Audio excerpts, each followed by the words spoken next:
सम्पूर्ण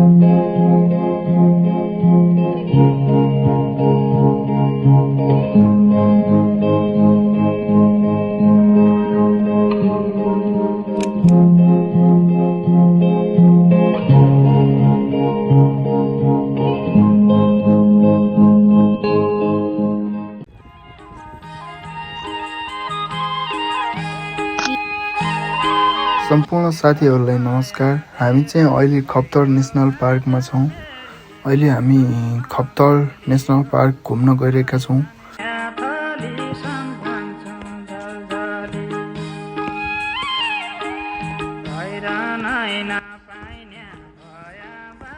अब यहाँबाट चाहिँ हुन्छ खप्तर स्ट्राइड। हामी हेर्न सक्छौँ खप्तरको एकदमै रमणीय दृश्यहरू।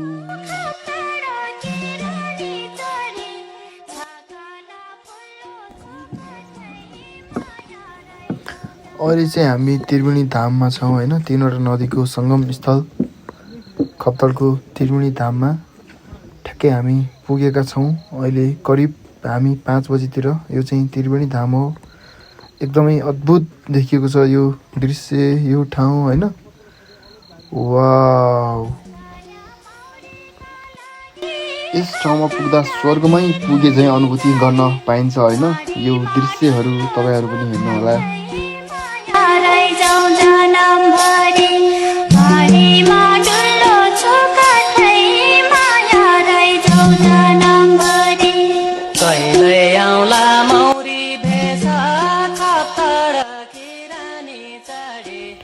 अहिले चाहिँ हामी खप्तर पाटन नजिकै रहेको यो केदार ढुङ्गानिर छौँ। यहाँ ढुङ्गाको मन्दिरहरू बनाइरहेका छन् है। यहाँ देख्न सक्छौँ हामी। एकदमै रमाइलो छ यहाँ। हेर्नुहोस् तपाईँहरू नि। यो चाहिँ राति 12 बजिसकेपछि होइन हामी यहाँ त्रिवेणी धाम देख्न सक्छौँ। यो हाम्रो सुदूरपश्चिमको एकदमै पवित्र स्थल, धार्मिक स्थल भनौँ, पर्यटकीय स्थलभित्रको एउटा धार्मिक स्थल त्रिवेणी धाम। हामी चाहिँ यो माथिको डाँडामा छौँ। यता जेनेरेटर लगाएर उचालो सुचालो छ, यता भइहरू छौँ। यो नाइट भ्यू है खप्तर पाटनको। यहाँ थुप्रै ठाउँहरूमा चाहिँ हाम्रा लोककवि देउडेहरूले देउडा गाइरहेका छन्। हामी यहाँनिर पनि देख्न सक्छौँ यता। अनि उता अगाडितिर पनि देउडाको साउन्डहरू धेरै आइरहेको छ। हामी यहाँ थुप्रै ठाउँतिर देख्न सक्छौँ। यतातिर पनि साउन्डहरू, उता माथितिरबाट पनि देउडा खेलेको साउन्डहरू आइरहेछ। थुप्रै ठाउँहरूमा चाहिँ देउडा खेलिरहेका छन्। यस्तै हो, यहाँ टेन्ट सेन्टहरूमा बसिरहेका छन् मान्छेहरू तिर्पाल सिर्पाल टाँगेर होइन। यस्तै छ यहाँको अहिलेको राइट नाउ सिचुएसन भनेपछि होइन। अलि चिसो चिसो मौसम छ। केही बेर अगाडि चाहिँ पानी आएर एकदमै सताइरहेको थियो। अहिले चाहिँ एकदमै रमाइलो छ। मौसमले पनि साथ दिइरहेको छ भनौँ होइन। अब ठाउँ ठाउँमा आगोहरू बालेको छ, दाउराहरू बालेको छ होइन। टक्कसँग हामी देख्न सक्छौँ त्यहाँ पनि बालेको छ होइन। थुप्रै ठाउँहरूमा एकदम रमाइलो छ। जे होस् यता जेनेरेटर छ, त्यो पनि कहीँनिर बत्तीहरू गइदिने रहेछ। जे होस् रमाइलो छ भनौँ खप्तर होइन। तपाईँहरू पनि आउनु होला नेक्स्ट टाइम। यसपालि चाहिँ खप्तरमा मेला लगाइरहेको छ। हामी यस मेलाको रातिमा चाहिँ खप्तर पाटनमा चाहिँ अहिले छौँ है त। बिहानी पखको यो चिसो समयमा त्रिवेणी धाममा यहाँ भक्तजनहरू स्नान गरिरहेका छन्।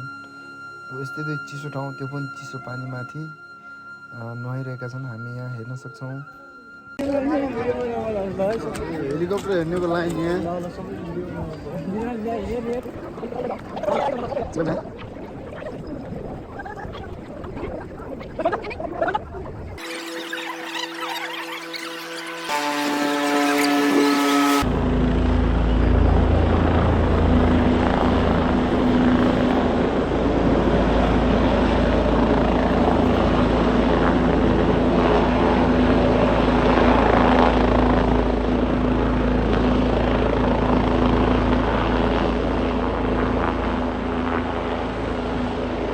हेलिकप्टर चाहिँ यता छ होइन। अब यो हेर्ने दर्शकहरू चाहिँ यता यो सब हेलिकप्टर हेर्नेहरू हुन् है त।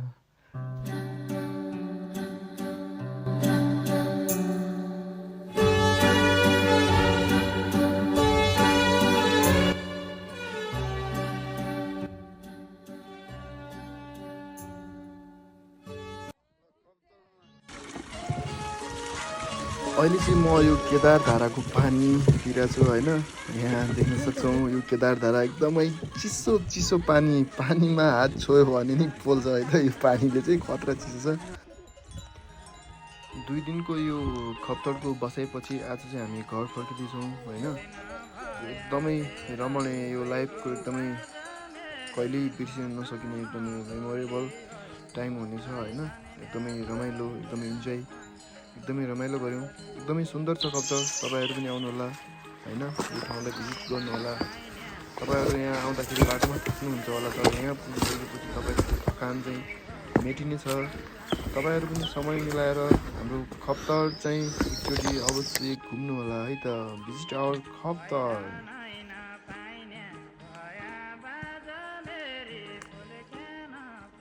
यो चिरबिर चराचुरुङ्गीको आवाजसँगै होइन, यो सुनसान घना जङ्गलमा एक्लै पैदल यात्रा गर्नुको होइन मजा पनि बेग्लै छ।